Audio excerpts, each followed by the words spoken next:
समझ लो, एक नहर है, ठीक है, नहर की पता देता कुछ नहीं है, ठीक है, एक तट है, मान लो ये नहर है, ठीक है, ये पूरा नहर है, उसके एक तट पे क्या है, एक टीवी टावर खड़ा हुआ है, ठीक है ना, थोड़ा फिगर करो अपने हिसाब से समझ लेना, एक टीवी टावर यहाँ पे खड़ा हुआ है और जिसकी लंबाई हमें क्या है पता नहीं, क्या है पता नहीं है, और फिर कह रहा है कि उस क्या कह रहा है उसके दूसरे किनारे है ना, कह रहा भैया उसके दूसरे किनारे पर कोई एक बिंदु है जहां से टीवी टावर का शिखर अगर हम देखेंगे शिखर, तो यहाँ का कोण कितना चल रहा है 60, ठीक है ना, लेकिन उसी उसी जो टीवी टावर का जहां पे टीवी टावर खड़ा है ना, उसी रेखा को उसी मतलब उसी पाद बिंदु से कुछ दूरी पर, मतलब जहां पे वो बिंदु है ना वहां से 20 मीटर की दूरी पर, कितनी दूरी पर 20 मीटर की दूरी पर अगर उसी हम टीवी टावर को देखते हैं ऊपर, तो यहाँ पे 30 अंश का कोण होता है, ठीक है ना, तो ये 30 अंश का तो क्या रहा है कि ज्ञान क्या करना है, हां अब ज्ञात ये करना है तुम्हें भैया कि इसकी चौड़ाई ये ज्ञात करो और इसकी लंबाई ये ज्ञात करो, मान लो s, ठीक है ना, या एक कुछ भी मान लो, हम मतलब ये इसकी ऊंचाई ज्ञात करनी और इसकी इतनी चौड़ाई ज्ञात करनी, ठीक है ना, हम क्या करेंगे फिगर हमारा यही है, हम सवाल लगाएंगे, तो आपको पता है लाल बटे कक्षा के हिसाब से देखिए कि हमारी ये क्या है लंब है और ये क्या है आधार है, और ये कोण कौन सा बना रहा है समकोण बना रहा है, कौन सा कोण बना रहा है समकोण बना रहा है, लंब बटे आधार यानी कि LAL बटे KTA, यानी कि इसलिए होता है साइन, ये होता है cos और ये होता है tan, यानी कि लंब बटे आधार यानी लंब बटे आधार की बात करेगा तो ये tan का हो जाएगा, तो tan कितने अंश का, पहले हम लेंगे कि त्रिभुज, त्रिभुज कौन सा कोण ले ABC त्रिभुज ले, त्रिभुज ABC समकोण है ना, समकोण, ठीक है ना, हमें लेना कि कोण मतलब यहां से ऐसे ले लेते हैं ACB कोण ACB, कोण ACB है कि tan कितने अंश का 60 अंश बराबर अरे तुम लोग ये बोलो AB बटे BC, समझ में आया कैसे, यानी कि ये वाली पूरी दूरी बटे ये वाली पूरी दूरी है ना, तो हमने क्या है tan 60 अंश का मान कितना होगा √3, √3 होता है tan 60 का मान, तो tan 60 का मान होता है √3 बराबर AB हमें पता नहीं है, BC हमें पता है कितना है ना, समझ आया, अब यहाँ पे हम क्या करेंगे क्रॉस मल्टीप्लाई, क्या करेंगे क्रॉस मल्टीप्लाई करेंगे, तीनों पूरा करेंगे, तो ये क्या हो जाएगा √3x समझ आया बराबर AB, यानी कि AB हमें पता चल गया, पता चला AB कितना मिल गया √3x, ये समीकरण एक बनाने से एक, अब इसको ये मत सोचना कि ये बाग में लिखा है, ये मान लो यहाँ लिखा है, ये मान लो यहाँ लिखा है, ठीक है, आप उल्टा से लिख सकते हो कोई दिक्कत नहीं। अब दूसरे वाले त्रिभुज ले लो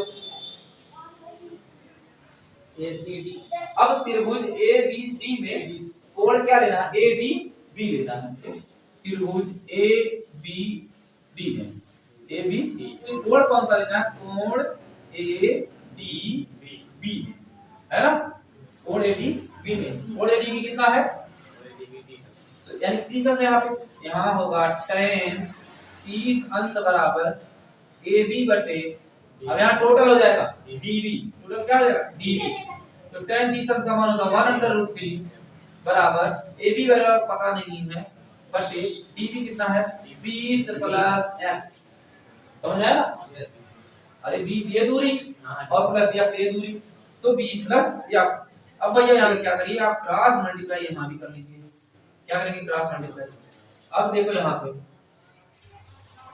ये सेम हो जाएगा, ठीक है, यानी कि 20 + x बराबर √3AB, ठीक है, क्या होगा √3 और AB, ठीक है ना, अब हम अगर इसको सीधा करेंगे तो क्या होगा AB बराबर, ठीक है, AB बराबर 20 + x बटे √3, समझ आया, ये कहा है समीकरण नंबर 2, समझ आया, ये समझ में आया कि नहीं है, अब क्या करना है समीकरण 1 और 2 से ले लो।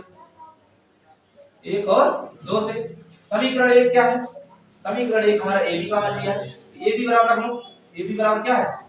√3x बराबर, ठीक, बराबर 20 प्लस x बटे √3 क्रॉस मल्टीप्लाई यहां भी कर लो, है ना। अब देखो √3 और √3 ये हो जाता है √9 होता है ना। जैसे जब √3 पूरे √3 लिख सकते हो √9, लेकिन जब √9 यानी कि 3 का क्या है वर्ग है, इसलिए यहाँ पे 3 हो जाता है। क्या होता है? 3 हो जाता है। समझ आया ना? ये समझ लो। अब यहाँ पे जब क्रॉस मल्टीप्लाई करोगे आप तो यानी कि √3 मतलब क्या होगा? 3, यहाँ हो जाएगा 3x, समझ में?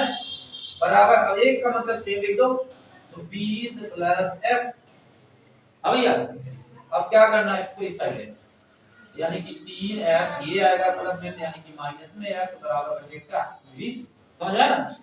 अब 3x मतलब एक x घटा दो, यानी कि 2x बराबर 20, x बराबर 20 बटे 2 यानी कि 10, x बराबर क्या आ गया? 10। समझ गया? अब क्या करना है यहाँ पे,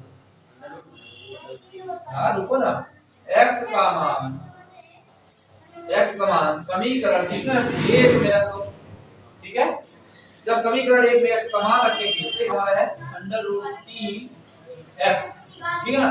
समीकरण 3 हमारा ये बराबर ab है, तो अब ab बराबर √3 गुणे x की वैल्यू कितना है? 10, इसमें मल्टीप्लाई तो होगा नहीं, तो हम क्या लिखेंगे? ab बराबर 10 √3, ये आ गया दूसरा आंसर, ये आ गया आपका पहला आंसर।